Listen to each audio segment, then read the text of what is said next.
Here we are. My name is Steve Jaguar, and welcome once again to Beer Native.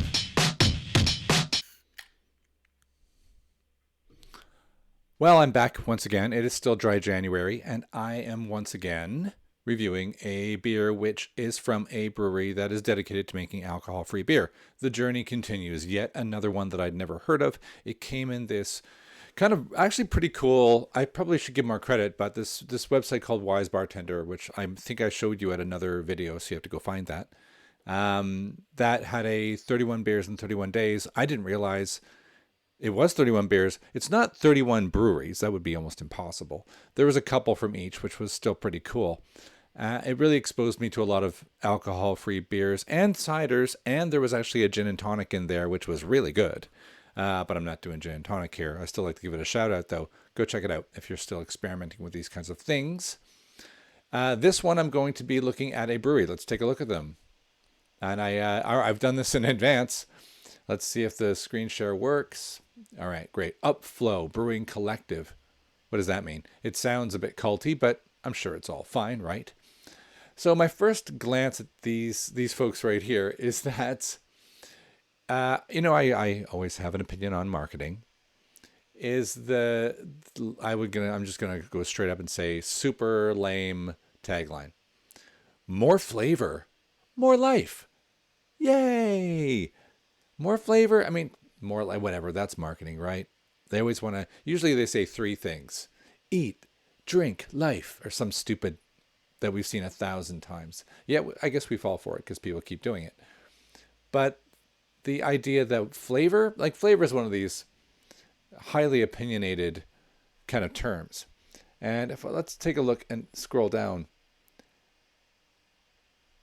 Words like authentically pure malt brewed, and this is a little bit, really? Like, what's an inauthentic brewery? I suppose if you went to mass-produced breweries, you might argue that anything non-craft is commercially brewed en masse with rice and all sorts of rule-breaking techniques. But really, it's just there's a bunch of marketing here, not a whole lot of substance. There was a line that really jumped out at me. I'm not gonna lie, and that is, let's see if I can make this bigger. I don't know. I want you to be able to read it. I really want you to be able to read it.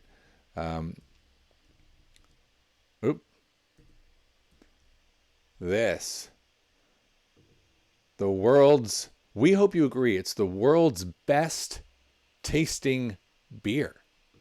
And then comma with no alcohol. So not the best tasting beer with no alcohol, which would be maybe a little bit more achievable, but the best tasting beer with no alcohol. And that just made me go, well, Trading for a package of sunshine and ravioli, macaroni. If you want the thing you love, you did it! Congratulations! Fantastic. All right. But is it? I mean, that's a stretch. You've already got the disadvantage of familiarity of what alcoholic beers taste like, and now you're like claiming that you've got the best tasting beer ever. And when I went to go find out more about it, I did click Shop Beer because I want to see what else they had. That's a pale ale. That's pretty nice. We're doing Malty Tide today, as you saw in the picture. But that's it. I couldn't get any stats. And when I click on this, click, nothing. I can add it to my cart, but that's the biggest picture of that beer, and the most information I could find was there. So that's not so cool. So I'm a little down on their marketing right now. It's a little lame. But if we do look at them, they didn't start that long ago. Now that I've ripped into them. If we look at the foundation story here, they seem like a bunch of reasonably nice people trying to get things going in a brewery. I think there's about 4 of them in a photo I saw, and they haven't been around that long. So let's cut some slack. Maybe they're not extra good at marketing. But let's just try the beer. Let's judge them. The greatest tasting beer, right? All right. But if you're new, subscribe. I'm on Untapped. It's just Steve Jaguar, all one word. I'm also on Instagram and Twitter. So please check me out and tell your friends. And then other people who are on Dry January can find out more about me. And beer. Forget me. I'm not important. Okay, let's get rid of the scroller and let's get the beer out of the fridge. I have way more alcohol-free beer than I have January remaining. So there's mine. The one bad thing about the courier that Wise Bartender used is that somehow they managed to kick the living crap out of just about every can I have. Thankfully, some of them are in bottles that are unbroken. Do we get any more insight on the can itself? That would be good to know. They're on Instagram as UpFlow Brewing. It's an IBU of 30, so a little bit bitter. Munich malt. Yeah, so there you go. Maybe that's what they mean by authentic. They're brewing to German purity standards of 1516. Go check out my video on that. Noble Hop Cultivars Hallertau Sass. Oh, so it's sticking totally German. Okay, right. Nice. Nothing can stop you. Hazy, toasty, malty. Today's your day. Tomorrow's your moment. A little bit of inspiration there. Anything else along the side? Order to your door. I've already experienced that. Nothing added, nothing removed.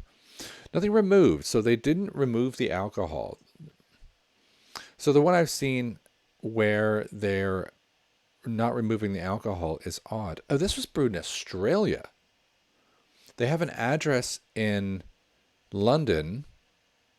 Perhaps that's an import, but it actually says it's brewed in Australia. How odd. Oh, a little bit more mystery to UpFlow. All right, well, let's judge them on their beer. So if you don't remove any alcohol, you're brewing it without alcohol? How are you doing that? I need to get a interview in with one of these. Let's hope if I like the beer, then I'll phone them up and I can tell them live that their marketing is a bit rubbish, but their beer is amazing. I don't mind talking to people about that. It's really, really light. Munich malt. Well, I guess we can expect that. Very amber, a bit golden in color. Not too bad, right? Let's put the can down. Very heady. Now, I was expecting this to be a dark. I was going to intentionally do a dark beer today because I hadn't really done any yet. I thought super malty, this was going to be it, but apparently not. This is just a malty ale, I guess. Didn't say whether it was lager or ale, did it? Just called Malty Tide. All right, I'm hoping for toast. It actually does smell like a kind of a nice German beer. Breaking through the head. It's got that kind of head too, that sort of choppy head after a little bit. Like the sea is washing up on the edge of the glass. Not bad.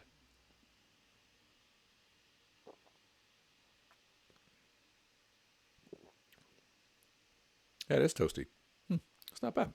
Let me see. Let's give it a little bit of a rest. Is it going to get all cereal on me, like Bavaria? Bavaria is that German, well, sounding. Whether they actually brew it there, the stuff we get here in the UK, I don't know. Okay, got a little bit cereal, a little bit grainy near the end. Let's have another sip because that'll settle in.